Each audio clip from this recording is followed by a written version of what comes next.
Ciao ciao ciao, buona domenica di pioggia. Proprio per questo oggi ti faccio vedere velocemente con un unboxing e più da vicino la nuova Fire TV Stick di Amazon 4K con supporto Dolby Vision, Dolby Atmos, soprattutto supporto Wi-Fi 6, grazie all'integrazione di un chip quad-core all'interno e il nuovo telecomando Alexa vocale di terza generazione. Un dispositivo, te lo dico, semplicissimo da utilizzare, talmente semplice che se lo acquisti tramite Amazon, quando ti arriva a casa e lo colleghi, è già associato al tuo account. Altrimenti l'associazione è comunque semplicissima. Quindi supporto 4K HDR e Wi-Fi 6, un bel upgrade, soprattutto se a casa hai già un Wi-Fi 6, un router Wi-Fi 6. Altrimenti, poiché in passato mi è stato chiesto, c'è sempre la possibilità di collegare la Fire TV alla rete Ethernet. Serve però questo adattatore che questa volta ne approfitto e te lo faccio vedere. Può essere un'idea, soprattutto se nonostante tu abbia in casa una Wi-Fi 6, nel punto in cui devi andare a installarlo magari non prende e hai la possibilità di un collegamento cablato che male non fa, insomma, comunque ha sempre il suo perché. Vediamo velocemente l'unboxing, poi i vari pezzi più da vicino e poi ti faccio vedere semplicemente qual è l'interfaccia, come si utilizza.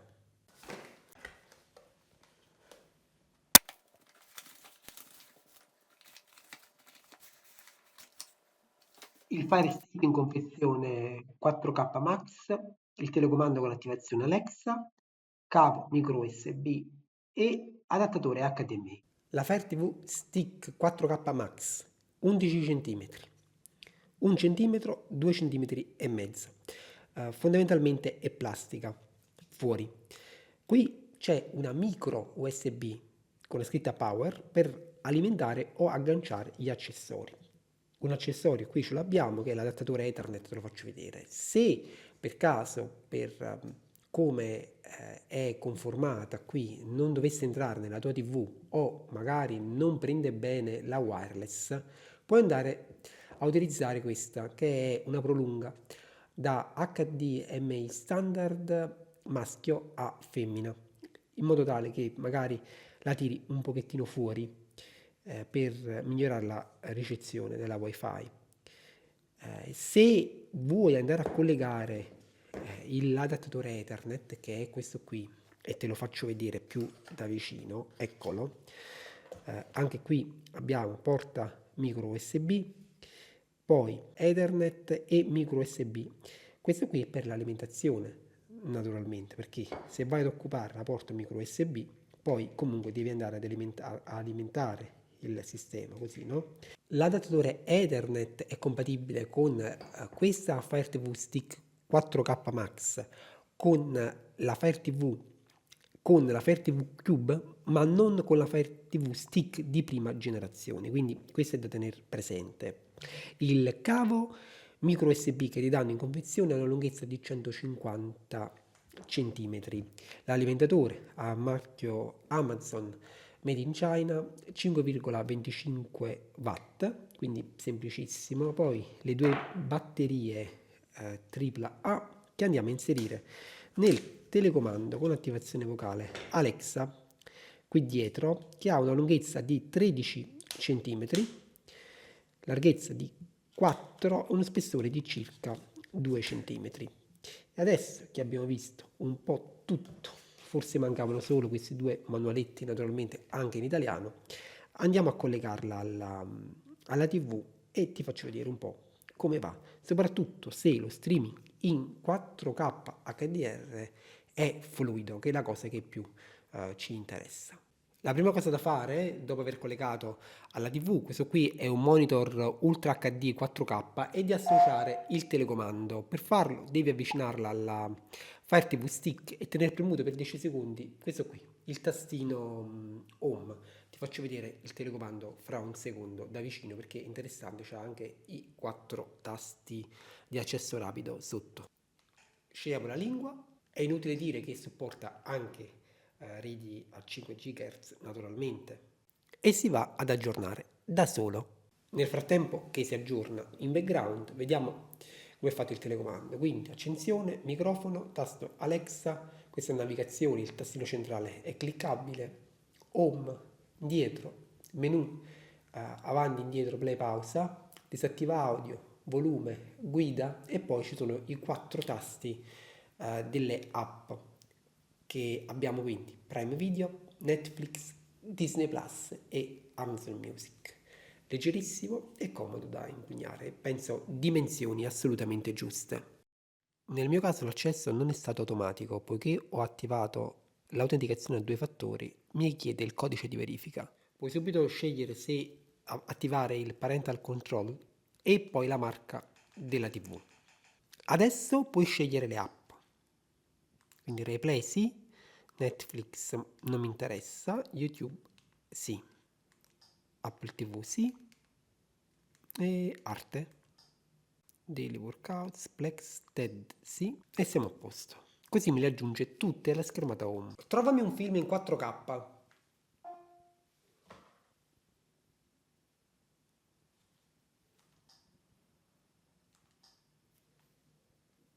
And Johnny for taking charge. For me, it's just at this point now we're in like a place for me. I just really want to see how to connect everything and how to actually.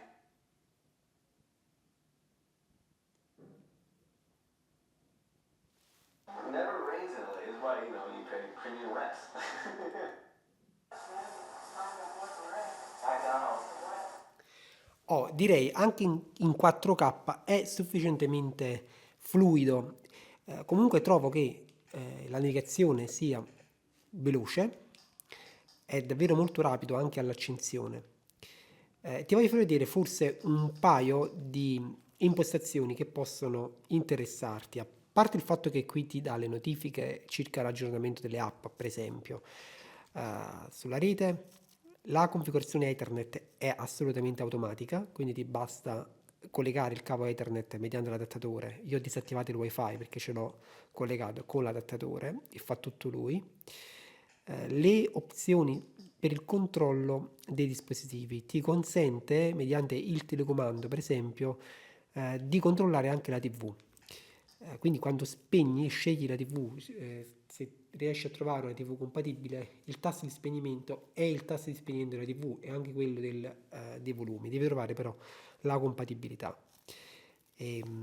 Poi c'è alcune funzioni qui di accessibilità, quindi sottotitoli per non utenti, per Alexa, Voice View, il banner testuale e anche la descrizione audio, oltre ai testi con alto contrasto. E hai la possibilità di aggiungere dispositivi Bluetooth, perché insomma ha anche la connettività Bluetooth, quindi puoi andare a collegare per esempio un paio di cuffie Bluetooth tranquillamente dalle impostazioni. Insomma, come impostazioni direi che ci siamo, sono complete, la possibilità di aggiornare le applicazioni andandole a prendere da diversi pacchetti. Con Alexa chiaramente non puoi fare tutto quello che normalmente puoi fare sullo smartphone, per intenderci, o con uno smart speaker, ma puoi fare parecchio. Per esempio, puoi controllare il tempo.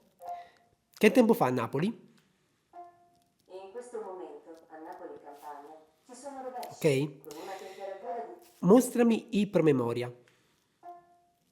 nessun promemoria nel programma. Qui puoi impostare i Puoi entrare promemoria. nella. Svegliami domani alle 10. Sono le 10 del mattino o di sera? Di mattino. Però per dirlo, vedi, non mi dà di nuovo il prompt di ascolto, devo premere di mattino. Sveglia impostata per domani alle 10 del mattino. Forse questa è la Puoi parte, impostare diciamo, questa sveglia un per ogni giorno feriato. poco più scomodo, perché comunque devi stare prima dell'interazione sempre a premere. Dai Prime Video vedi immediatamente dalle miniature dei film quali sono quelli in 4K, perché c'è scritto qui in alto. Dunque, che dire della Fire TV Stick 4K Max, che sicuramente è un interessante upgrade rispetto al modello precedente per il supporto del Wi-Fi 6, del 4K HDR, che però, attenzione, funziona solo in determinate condizioni, cioè nel senso, soprattutto se utilizzi molto la piattaforma Prime Video, i contenuti in 4K vengono riprodotti in 4K solo se la velocità della connessione che stai utilizzando supporta almeno 15 MB al secondo. È per questo che io qui l'ho collegata via cavo. E se la porta HDMI sulla quale l'hai collegata supporta il formato HDCP 2.2. Questo è scontato per la maggior parte dei modelli, ma forse non per tutti. Altrimenti la Fire Stick 4K ti mostrerà il contenuto HD. E per quanto riguarda invece la disponibilità delle app, devo dire niente male.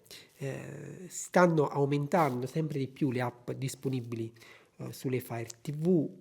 Oggi ne trovi un po' di tutti i tipi. Ci sono tante app anche per la gestione dei contenuti cloud e per il mirroring da smartphone e tablet, sia Android che iPhone.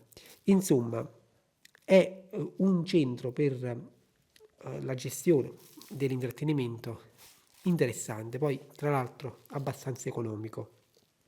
Peccato che il telecomando non ascolta, devi sempre premere il pulsantino quando vuoi interagire con Alexa. D'altronde va a batterie e molto probabilmente proprio per questo, no?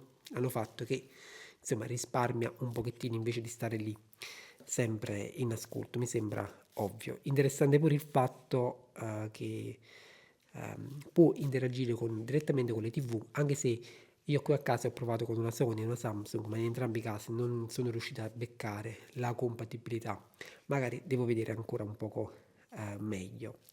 Se hai delle domande specifiche e ti interessa questo prodotto e vuoi capire se fa per te, sei il benvenuto sotto. Ti auguro buona domenica. Ciao, alla prossima.